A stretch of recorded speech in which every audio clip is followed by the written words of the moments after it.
Good evening. How is everybody? Just going to let a few people hop on. Hope you're all doing well. Can you hear me okay? Just going to send a quick link to a few people.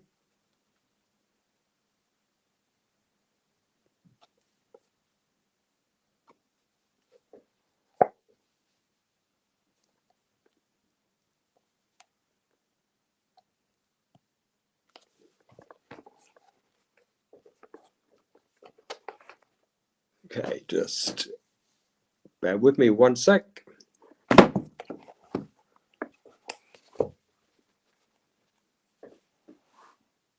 Excellent, excellent. Hello, Nicole. Hello, D Irish. Hey, yes, we have the English Queen in the house, and she's very kindly offered to mod tonight.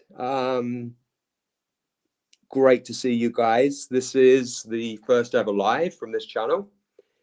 And let me just give you a really sort of quick overview. Things are very shiny over on this side, and we're going to be looking at things through more of the perspective of the victims. There's been so much drama going on recently. All the infighting, it's just ridiculous. And I think the actual victims are being forgotten. So I'd been around since Netflix, and I was just feeling that I wanted to start something when we can just really focus and sort of dive deep into some issues that, you know, just weren't being spoken about.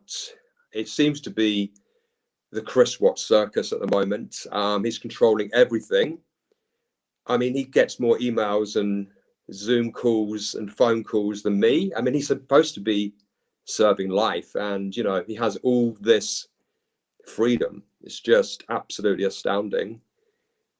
But I've really got so into this case. I've never been interested in a case before. This is the first time that I ever kind of dived into a case.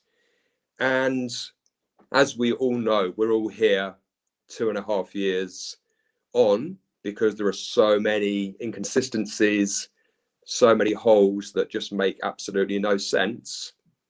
But what I'm finding is a lot of people are now starting to look a bit deeper into the Watts family as a whole, not just Chris. We all have our own opinions on Chris Watts, and I'll actually do a whole live just on him at a later date. But tonight I was actually hoping to discuss the dynamic between the Watts family and Shanann, and I'd love to get your input. And, you know, if anybody's interested and wants to hop on the panel, I'd love that. I'm hoping that this YouTube can be inclusive, so we can all discuss the subject as a team. I don't want it just to be me talking. And I'm hopeful in a short while that one of my absolute favorite channels, Crazy Crime Chick, is going to be jumping on here with me, and we can sort of chat over a few issues. So really, as I said, I'm looking to sidestep all the drama. I'm not interested in the politics. I mean, there are nudes actually being sent around, leaked nudes of some of the creators, and, you know, people are going real life, threats are being made. I just want to get over all of that drama. You know, I've chosen this photo here tonight. You know, this is who we need to be thinking about, what this family have gone through. And I've never, ever seen a victim so despised and hated and bashed every single day by total strangers who knew nothing of her, just what they've seen and analyzed in a few Facebook posts. I've even seen a channel when they slowed down Shanann's videos to make an analysis. So yeah, we won't be doing anything like that. I'm here as an advocate for the victims. And one of the things that I'm really first got me into this case was the mother of Chris Watts, Cindy. And there's a really good saying, don't kick somebody when they're down. And of course, this has been an immense tragedy for everybody involved. Everybody's lives have been affected in the two families and friends, and obviously all the emergency workers, the list goes on. But I just really want to dive a bit deeper into that dynamic between Shanann and her mother-in-law. As we know, it's one of the most common fractured relationships. I mean, comedians stand on stage and talk about just this, you know, the mother-in-law jokes, and there's a lot of sort of dislike between those two parties. That isn't anything unusual, but what is quite unusual is a mother not attending her only son's wedding. And I was thinking, you know, what's going on here? That's quite a stand to take. And then we all remember the day of sentencing when Cindy offered her son total forgiveness. You know, we love you no matter what. That was a pretty strong statement. And I think a lot of the general public just sort of stepped back and thought, wow, you know, a lot of us do care what you did. We really do care. And one of the most interesting things for me is Cindy states, we loved you, we will love you no matter what. And my one question is, when Chris Watts was a free man, why couldn't you accept his decisions and love him unconditionally then? I mean, you didn't go to his wedding. There was a condition to your love when he was a free man, and now suddenly he's in Dodge for the rest of his natural life, and suddenly everything is forgiven, and you're kind of rewriting your relationship. I think it's been well documented that Cindy and the family would probably meet twice or so a year, and they would have the vacations and the get-togethers. But sadly, there were periods of time when they weren't even speaking, especially after the wedding, because obviously Chris's sister didn't attend, his mother didn't attend, his father didn't attend. You know, it must have been exceptionally upsetting. At the time, Chris Watts said it was one of the best days of his life. So yeah, I can imagine that was quite a painful memory. Every time he looked at a wedding photo in the house, then he's going to be reminded of that, and that he was judged and his family took sides. If we're going to be really looking into this, though, perhaps we need to go back to the engagement party when there seemed to be troubles even back then. I was reading the letter that Shanann's mother, Sandy, sent to law enforcement, which is in the Discovery. And basically, she was explaining how there seemed to be a lot of unrest and unhappiness from day one. And Sandy kind of classed it as they didn't feel accepted. And what I've noticed in all the interviews, all the video footage that I've seen of Cindy, is she does find it very difficult to disguise her actual emotions. I can imagine if she doesn't like you, it certainly comes across. And I think, you know, Shanann faced this from day one. I'm just going to quickly look in the comments here.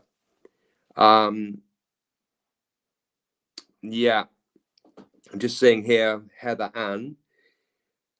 I think that they wish it had probably been a divorce. But yeah, unfortunately, that is a very sad thing. Yeah, the Elizabeth S. Absolutely. This sneer in the TV interview. I mean, she couldn't even say Shanann's name without a snarl, you know. And if we look back at the infamous Porch interview, Chris Watts also did the same thing when he mentioned his wife's name. This was before law enforcement took him in for questioning. But yeah, so we're seeing this in both mother and son.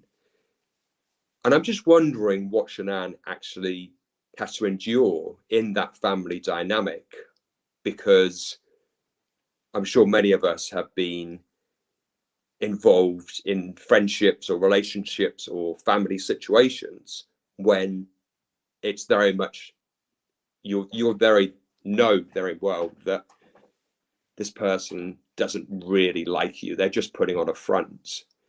So that's what I'm sort of looking to get into today, and look a little bit deeper at all of these things.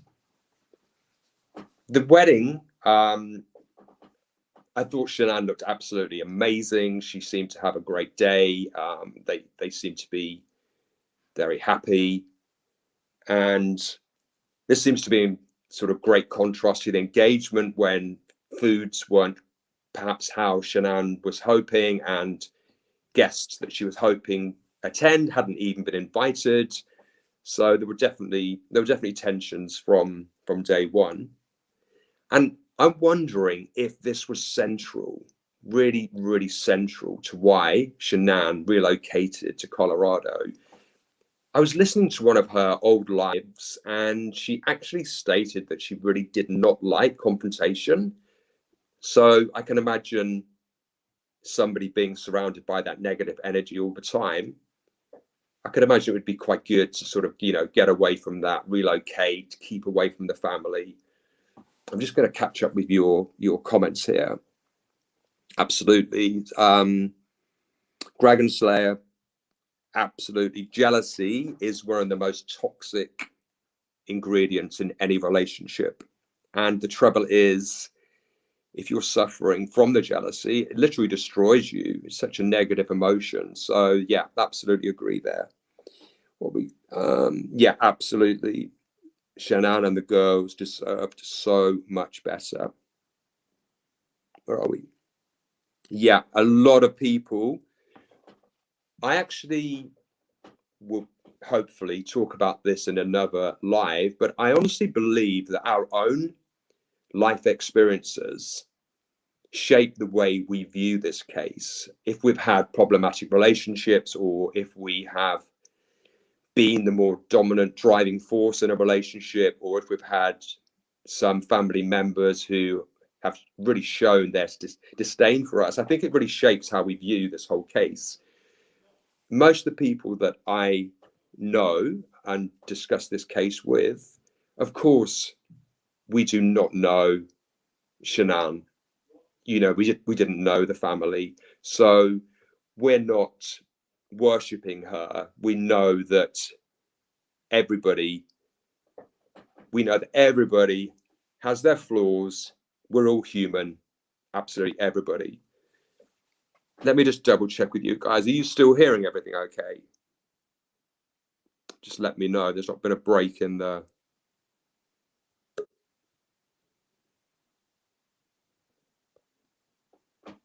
Somebody in chat can just let me know that it's still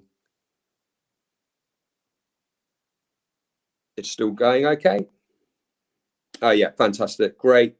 Thank you very much. Sorry, it just froze there for a second. Sorry about that.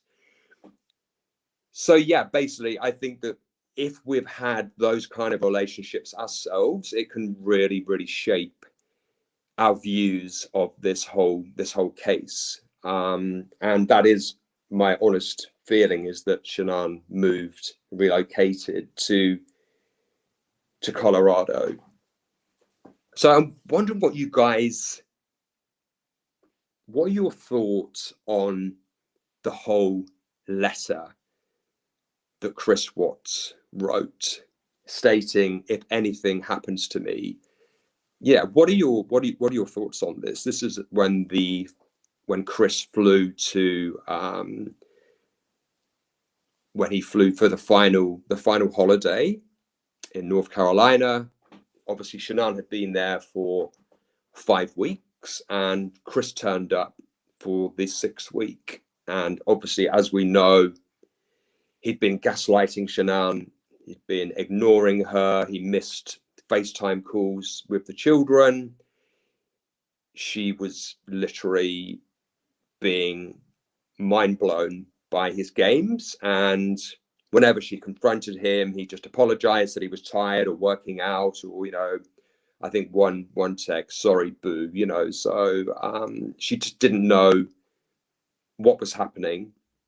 She was obviously away from the home for 5 whole weeks, and that's when obviously the mistress came into play, and they had a huge honeymoon period to really establish their relationship in a very short space of time, because obviously they could get together every single day and spend their evenings together. So when Chris flew and they met at the airport, Shanann said that he barely kissed her, and then all intimacy had just been curtailed. He was very cold towards her.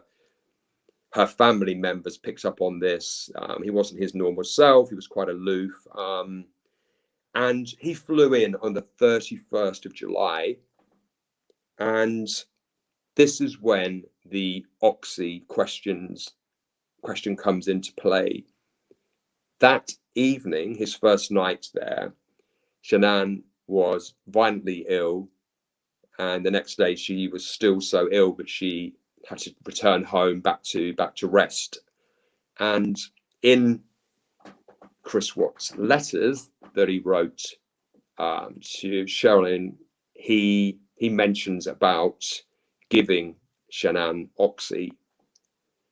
There are lots of rumors. I'm not going to go there because obviously it is just rumor, but there's lots of talk and rumor on the internet about who actually gave him those tablets.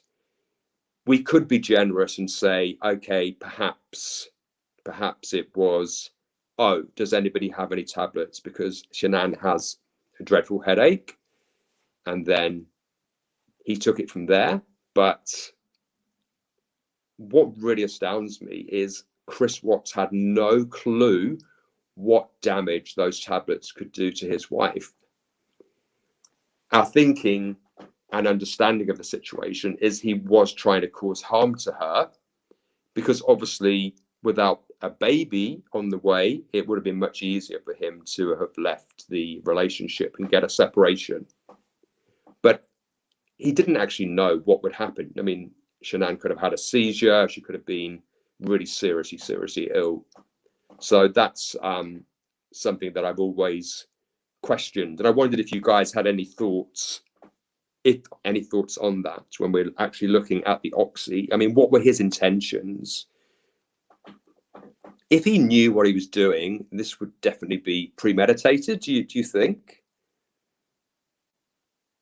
Yeah, this is so important. The divide is caused by the Watts. I'm just looking through the comments here.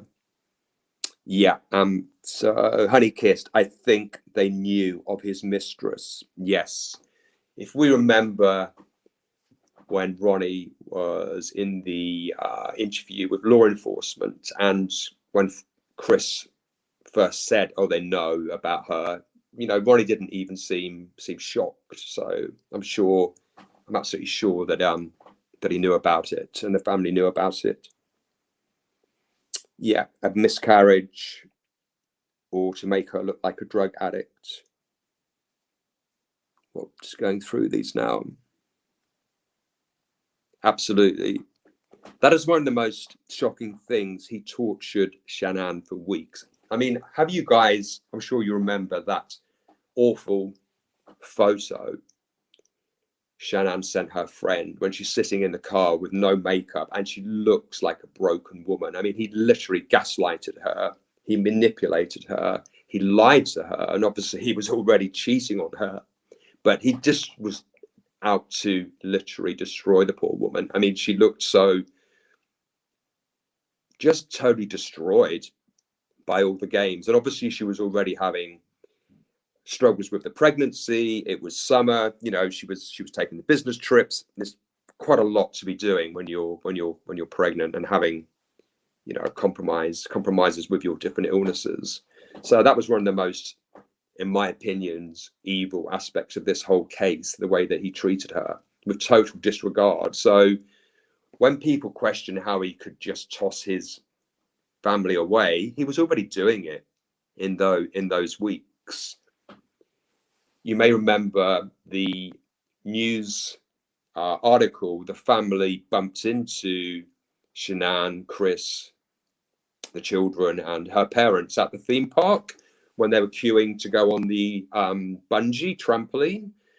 And this woman got chatting to Shanann, who proudly mentioned her pregnancy, and she said how attentive she was. And in the course of the next few minutes, this lady was taking photos of her own children, but on the edges of her photos, she also captured Shanann, who was taking memory shots on her own camera. And you see Chris in the background looking at his phone, obviously totally standing away from the family. It looked as if he was already done with all of them. And we know, obviously, that he was in constant contact with NK at that time. It was really interesting how this stranger made this snap judgment. She said how warm and loving, Shanann was, and so attentive. So yeah, that was quite a heartbreaking story. Just going through here, looking at all comments again. I mean, I think that what is so shocking for me is how Chris Watts had this mask, this persona of being this nice, gentle, quiet guy. And look at him now. I mean, from that porch interview, he's just not the character that he portrays at all. I mean, he's got this level of self-entitlement that is just off the scale. I mean, now he's found God, and not only has he found God, but God has a special path for him. So basically, even God favors Chris Watts. I mean, it's pretty outrageous. I mean, I think it just must be some kind of mummy complex when she puts him on this pedestal. But yeah, he's actually the definition of a monster all round. Just looking through now to see so many layers and so many lies. Wow, yes, that's so true. Absolutely. The mask, his new mask, is the religion. He can use that now. Any excuse. Totally self-absorbed. Yeah. I mean, how he could sit in those interviews and there were pictures of his daughters and he didn't even seem emotionally invested. He was looking at the photos as if it was just, I don't know, a grocery receipt or something. They were his two precious daughters. I mean, the man has certain serious issues. Okay, where are we now? Just looking through. Yeah, definitely. He is definitely where he belongs. He wore a mask. Christianity, yeah. Yeah, absolutely. So, and what I actually found so disturbing is I've actually studied a piece. It's about Chris actually being a closet misogynist. He isn't brave enough to be straight up out there, but he actually has a hatred for women. And sadly, this extended to his daughters as well. But if you see all the pen pals, all of the manipulation, the way that he plays his family, I mean, he hasn't even told his own mother the full truth. I mean, he's sneaked it out in books and letters that he's written. And he's made confessions and he lies, and we all just have to accept, oh, Chris Watts lies. Even his biggest supporters, oh yes, well, of course Chris Watts lies, but that isn't normal behavior. So yeah, there is definitely something seriously going wrong with him. Okay, just just need to quickly send, sorry about this, just quickly need to send a invite. Okay, just bear with me 1 second. Somebody just needs to come on.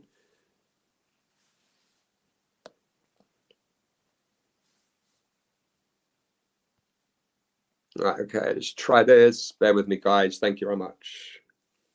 Okay.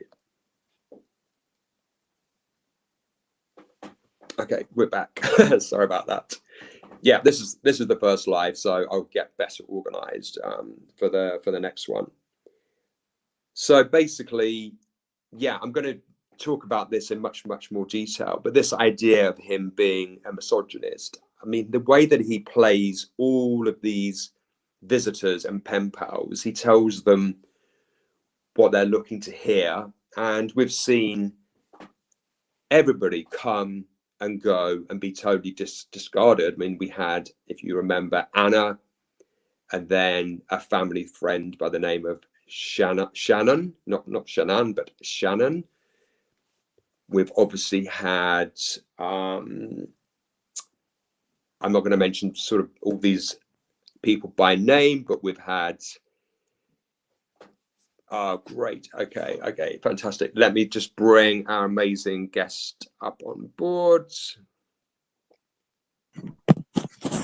Hey, I'm a lovely friend. How are you?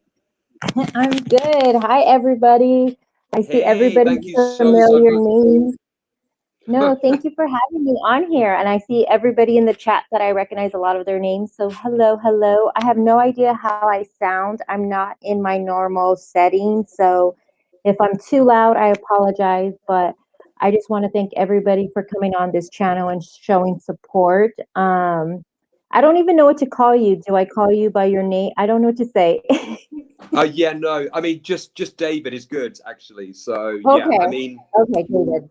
yeah, it's a really good point, actually, because just around December, I was getting a lot of issue with some of the extreme haters in the groups. So basically, I've just decided to come on here and just be more anonymous.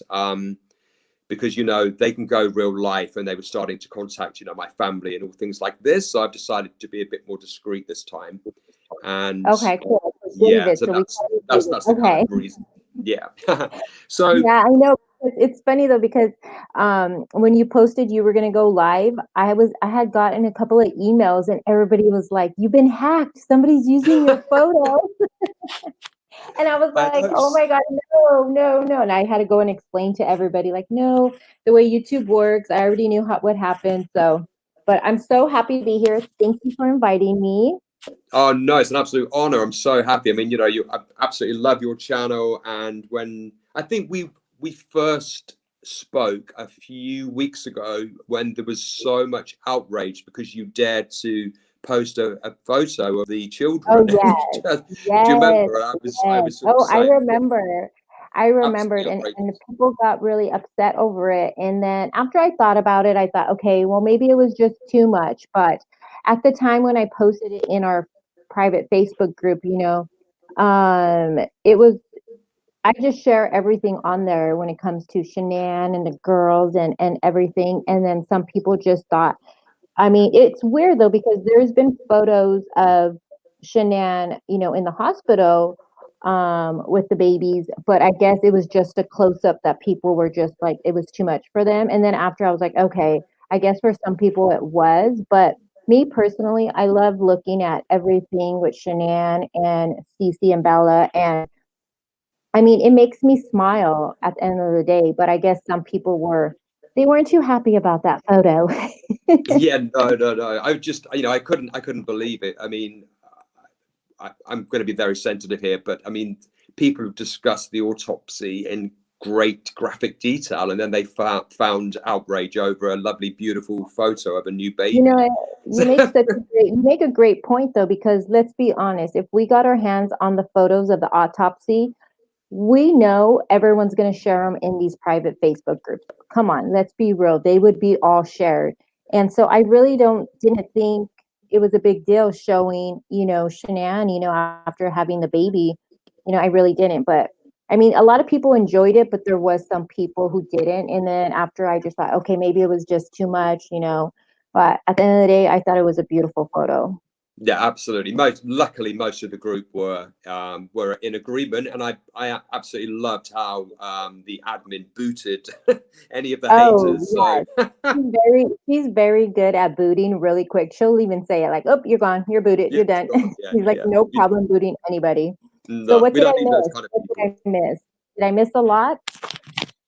No, basically, I just you know, a bit of a roundup really of the situation. Just what really hooked me with this case was Cindy. You know, Cindy's reaction, the way she snarled when she first mentioned Shanann, you know, in the TV interview. And I was thinking, my goodness, you know, what's going on here? What is this dynamic?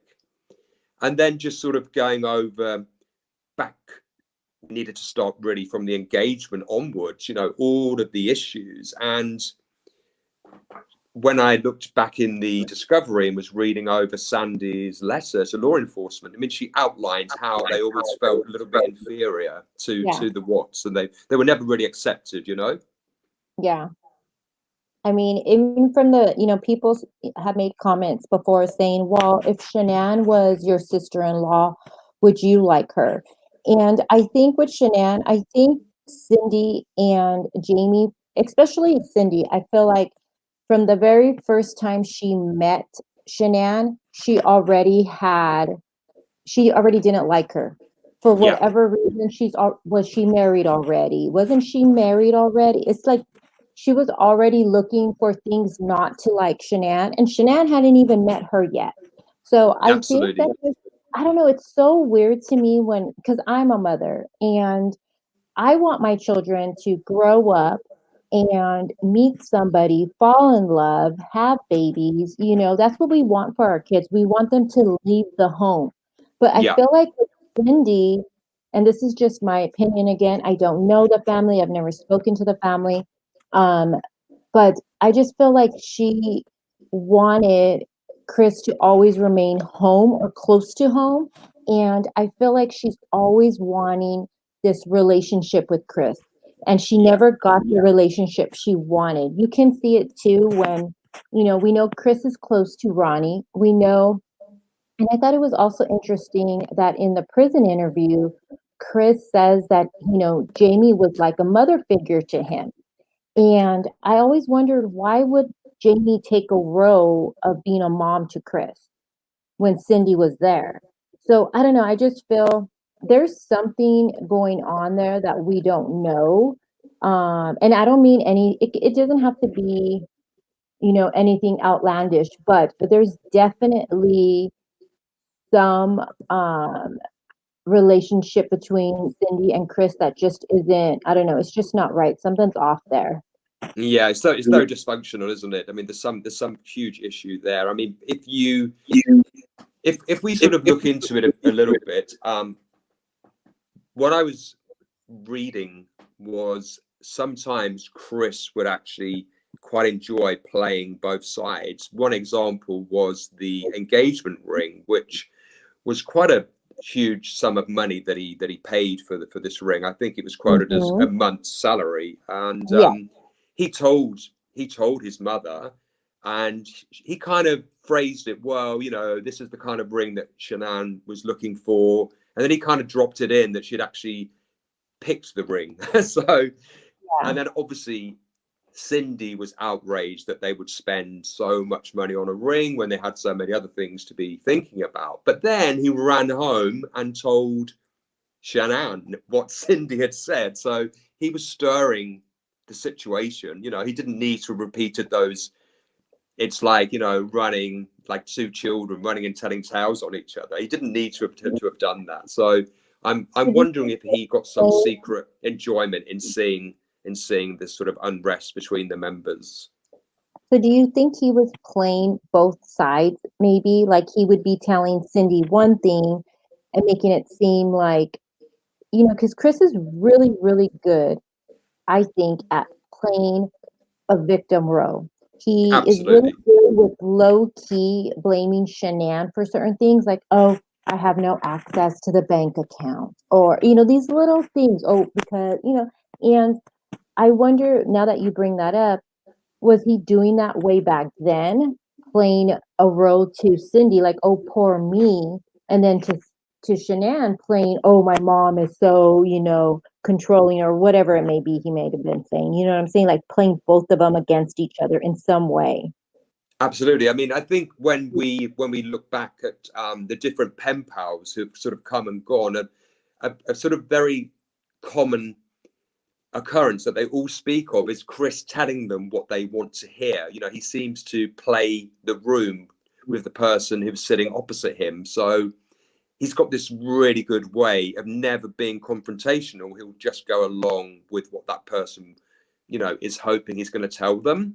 And he seems to give different versions to different people. So I think that's his way of pretending to be the nice guy. He kind of uses that dynamic. For sure. I'm just looking here at some of the, I want to talk about this. So Elizabeth is saying here, he also told Shanann that he would talk to his mum about Nutgate. And when Ronnie talked about it in his interview, Chris said he didn't want to hear Shanann's mouth about it. So, so there's obviously this dynamic here. I'm actually wondering if Nutgate was staged by the family to really, really sort of upset Shanann. The reason I say this is because it goes in conjunction with the letter when Chris writes, if anything should happen to me.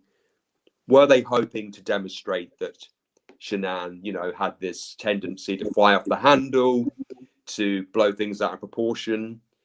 From their side, obviously, we know that CC had a very severe allergy. We've seen the test in the hospital, but I'm wondering if the family used that, and did they actually probably know more about the mistress and that Chris was planning on a divorce or at least a separation? I personally think when it comes to the mistress, I think that they did. I think Ronnie and Jamie, this is my opinion, you guys, first, let me just say that. I think that day on the porch, the last day that they were there, they talk about how they talked on the porch, and you hear this porch talk quite often. Chris talks about it in prison. You have Ronnie who speaks about it also. And Jamie also speaks about it, how she wishes she could just take him back to that porch, how the porch was so important, what they talked about. And I think, and it's interesting because when Ronnie talks about, oh, Chris said that he wanted to, get an apartment with bunk beds, and his schedule would change, and he would get them half of the time, and then she would have them half of the time. And it was almost in a way he was saying it in the exact same way the mistress says it in her interview.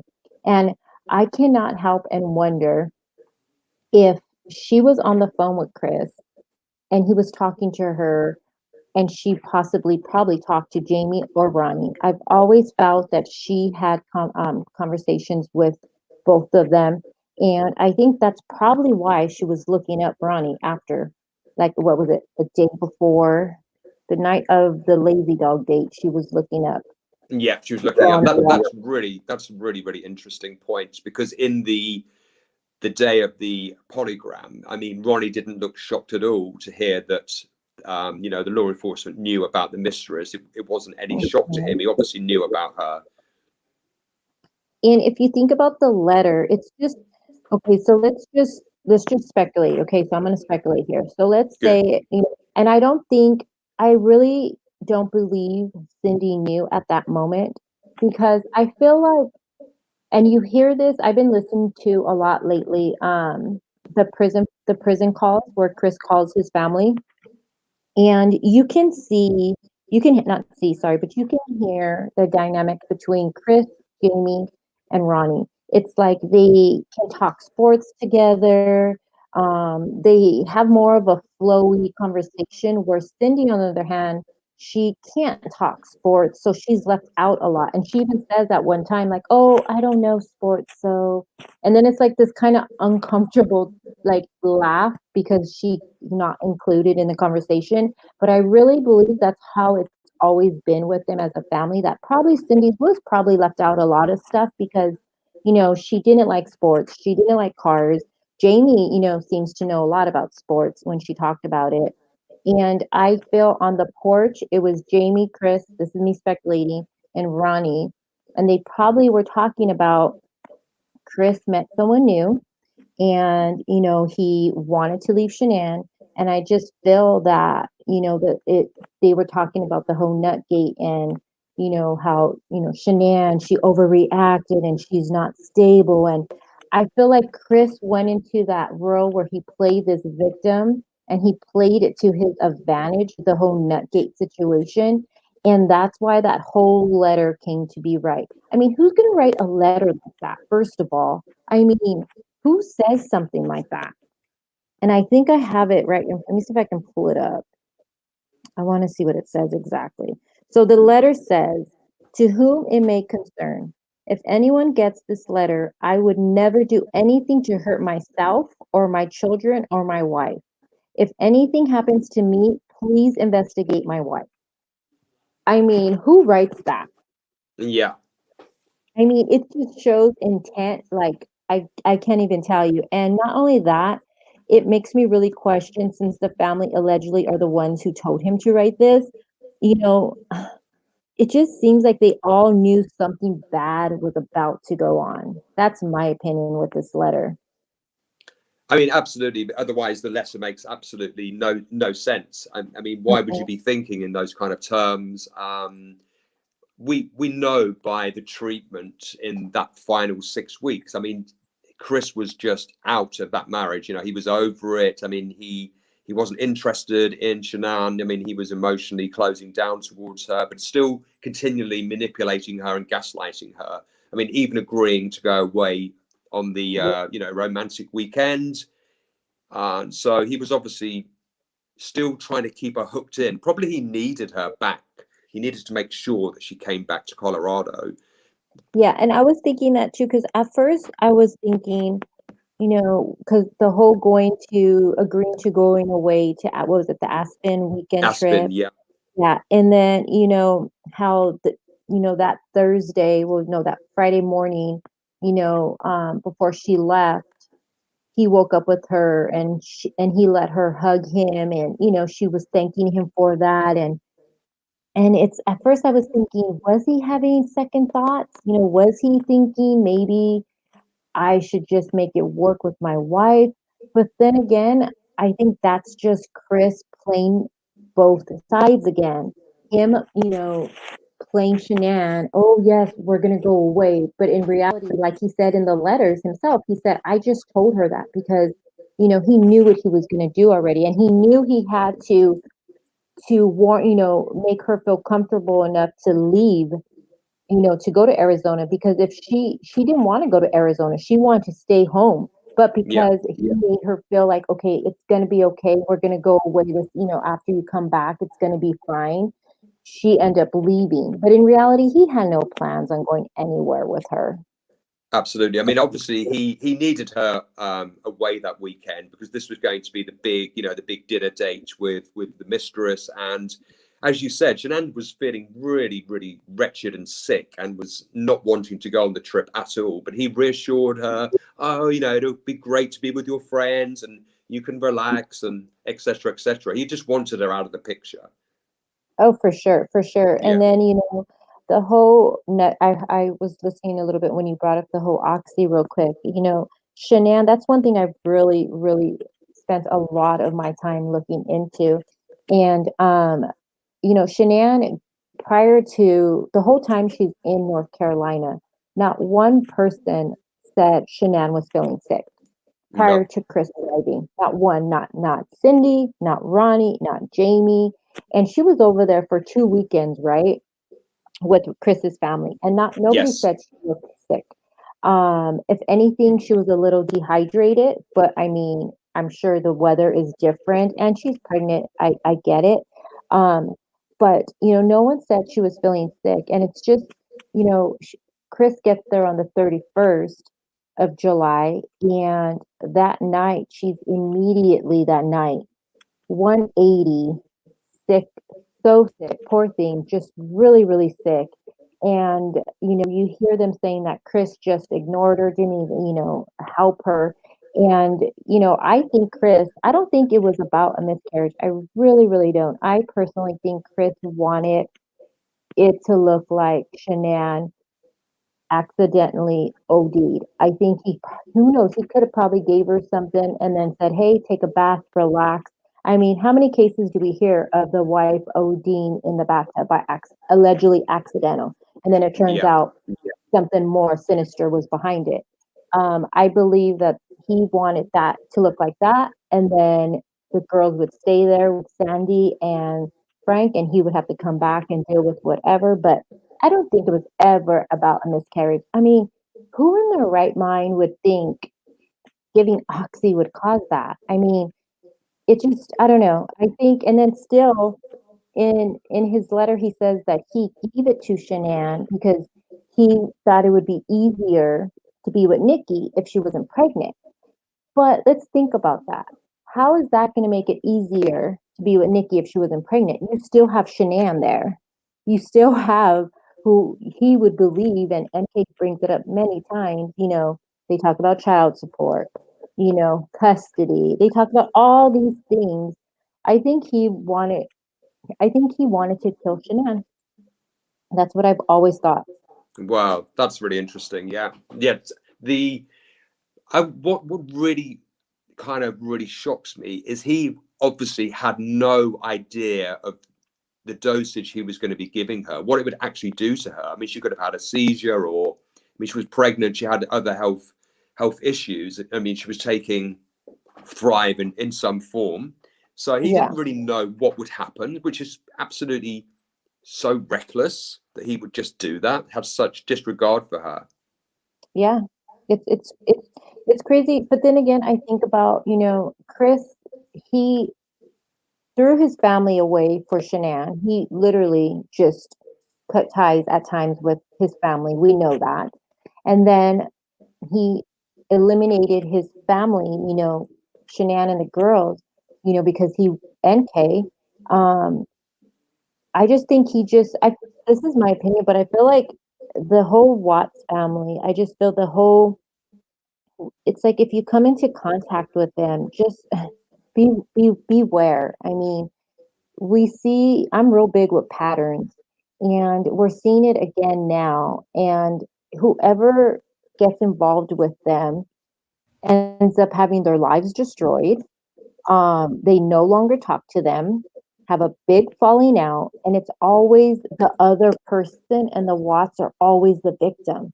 But how many times can someone play that victim? I mean, how many people have come into their lives and is no longer there, and their lives have been put out there, destroyed? I honestly can't believe, and I don't want to offend anybody when I say this, but I can't believe Jamie's husband is still in the picture. I don't know. Maybe because he's a man. I don't know. I don't know how long. I mean, it just shocks me. Absolutely. I mean, as you said, it's been repeated so many times. I mean, so many people have been used, spat out, discarded, and never spoken to again. But it's always, oh, poor me. It's always the poor me syndrome with that family. Mhm, Um, mhm. And I you know mean, what else, David, real quick, you know what else too? Who, whoever gets involved with the Watts family, what do they always do? They come to their defense and they, oh, you know, they were railroaded, or oh, they come to their defense so strong. And then they have a falling out, and it's just they're destroyed. It's just a different story. It's just, I don't know. It blows my mind. I don't know. yeah, I mean, how much do you think this is led by Chris himself, or is it from somebody in the family? I mean, is Cindy orchestrating, or Jamie? I mean, what is this? I mean, because I obviously mean, Chris is in prison, isn't it? I mean, he's there's a limit to what he can actually do, but it's just repeated with all these pen pals who just get used and sent mhm. out as sort of attack dogs, and then suddenly they're just disregarded. and I think tossed away. I think with, with the family, part of me feels that, we're already 3 years into this case. I feel like they know the truth, but it's just not the truth that they want. Yeah. It's not the truth that they can handle. It's not the truth that, I mean, I get it. It must, I mean, I can't even imagine if I was in their shoes, how I would feel if my child did this. It's easy for us all to say, I would do this or I would do that. But in reality, when you're put in an actual situation, you most of the time do something opposite. Um, but I feel that they just, I think Chris also just doesn't, I think what the family needs is for Chris to come out and tell them the gruesome, horrible, actual details instead of going around it and sugarcoating it by saying things. I confess because it's the right thing to do, or it's all me, or the family needs to hear. Even though he said what he said in the letters, we heard the prison interview, it's still just different than him coming out and telling them exactly what he did in the most gruesome way. And then again, what if he has done that and we don't know? I mean, we don't really know what he's even told them.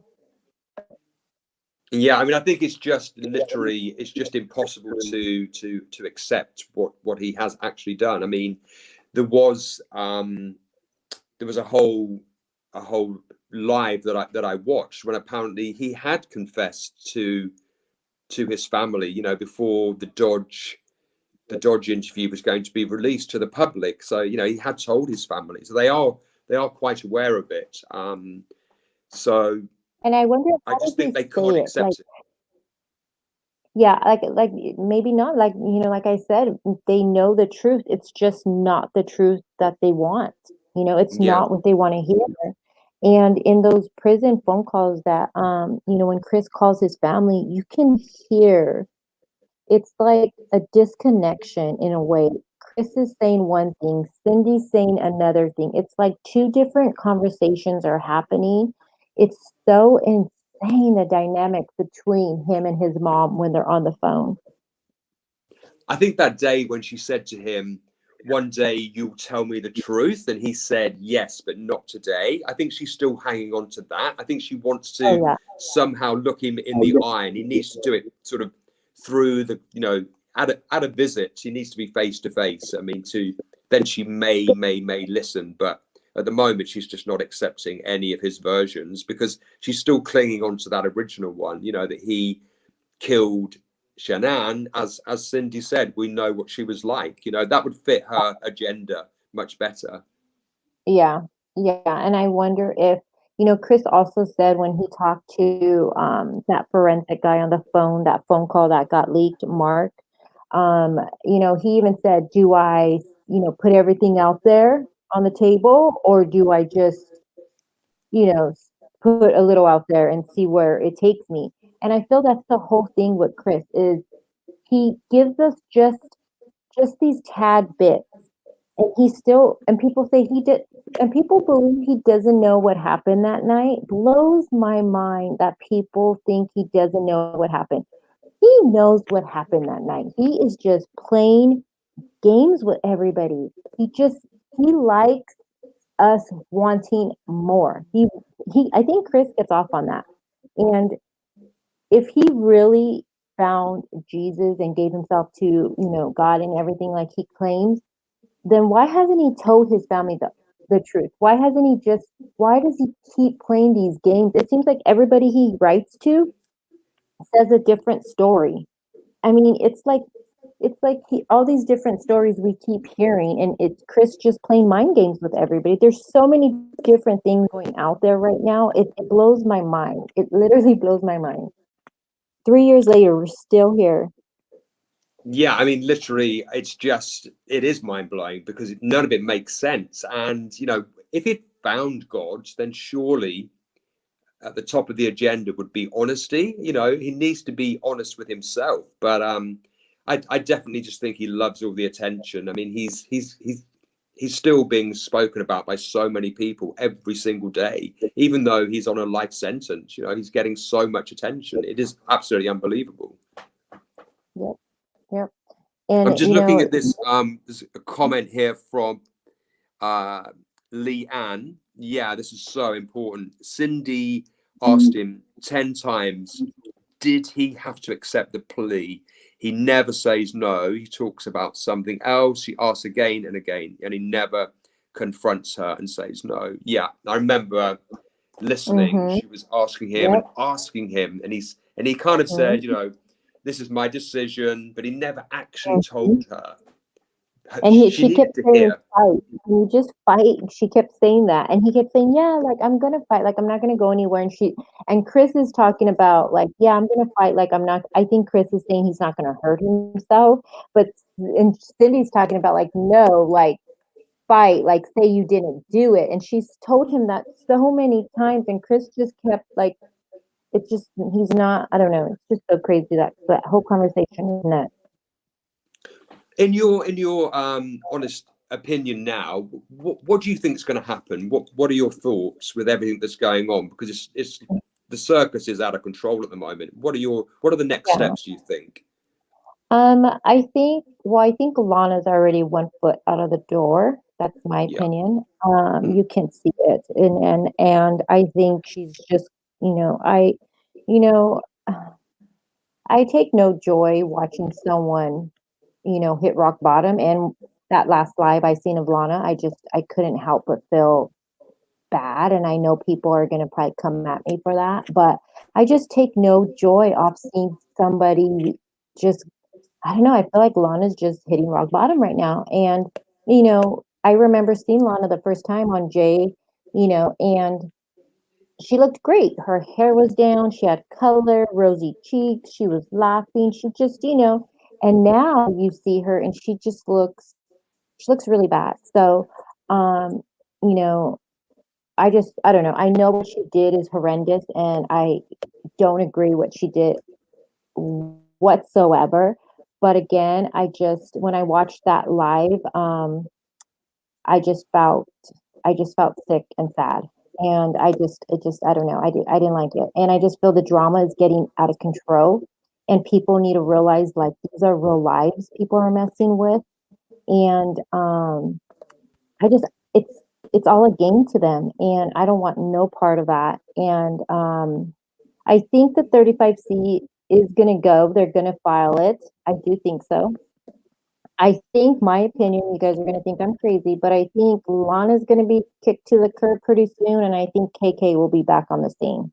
That's what I think is going to happen. That's interesting. Yeah, I think she's going to be brought back onto the scene, and I don't think this fight for a family website is going to go anywhere. There's already rumors it's not going anywhere. But that's what I think the next steps are. I think the 35C is going to get filed. I think Lana's going to be kicked to the curb, and I think KK is going to be brought back in. Wow, that's so interesting. Yeah. Because I mean, KK was dedicating most of her day to the case. I mean, obviously, I'm not in agreement with her conclusions, but she was never really hateful in her dealings with people. I mean, her mods were pretty active, but she didn't sort of seem to spread hate, and I think she could easily get back in on the case. I mean, she was doing 6-hour lives. I mean, she was dedicating a lot of her time to it. She's still doing the lives talking. I mean, I haven't watched her in a while. I stopped watching her. But I hear she's still going for 5 hours, 4 hours, still talking to Chris Watts case, and she's still saying the same thing. She's sticking to her guns with everything she's saying. She still thinks she won't really talk about the mistress, which I think is really weird. Really, so weird. Yeah. Yeah, it's so weird how she just doesn't like. She just spits it out real quick. Like she doesn't want to even think about it. Of course, we know she thinks Shanann did it, which I think is insane. Yeah. But I think KK will be brought back pretty soon. Wow. Yeah. I What do can't you thank think? you enough. I've so enjoyed chatting to you. I'm going to wrap this I up know, thank you. at the 1 hour because I think everybody's got so much to be getting on with. The UK is coming up to 11. I know a lot of people have got children and lives to be getting on with, but I'd love to pick it up another time when you have a moment. We can chat again about the next segment of this case. Yes, thank you. Thank you for having me on here. And I interrupted my vacation just for you. I felt so guilty, everybody, guys. I didn't quite check It's Crazy okay. Chick's diary, and she actually managed to slot us in this evening. So I'm so grateful to you, and I'm so It's proud to have all had you good. on my first ever live. No, I'm glad to be here, and I'm officially back like into my studio. I'll be able to be back in my studio tomorrow. So then I will be going live on Thursday. So I got to get Brilliant. back to work and everything. Yeah. We'll be watching But that for thank you sure. for having me here, and thank you to everyone in chat. And yeah, I'll talk to everybody on Thursday. I'll let you guys Brilliant. all We'll go be now. there. Thank you so Okay. much. Take care of yourself. Thank you. Okay. Bye bye. Bye bye. Bye bye. Oh wow, she's amazing.